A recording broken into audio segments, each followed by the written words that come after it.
pag-unawa sa iyong pagkakakilanlan kay Kristo. Kaya tuwing nagsasalita ang Ama, ang Diyos mismo, palagi kang itutulak sa pinahirang daan tungo sa katotohanan dahil si Jesus ang daan pabalik sa Kanya. Laging tumatawag si Tatay, tumatawag sa kanyang mga anak sa pamamagitan ng mga sisidlan para dalhin sila sa buhay na walang hanggan sa pag-ibig, kapayapaan at kagalakan.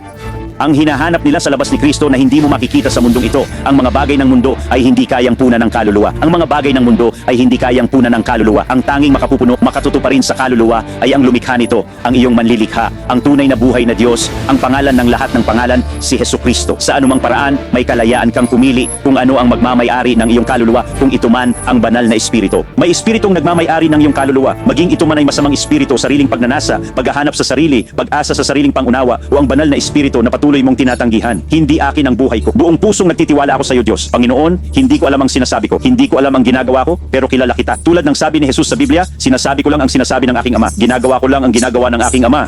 Kung nakikita nyo ako, nakikita nyo ang Ama. Wala akong magagawa kung wala ang nagsugo sa akin. Maniwala kayo sa akin dahil sa mga himala na ginagawa ng aking Ama sa pamamagitan ko. 1:14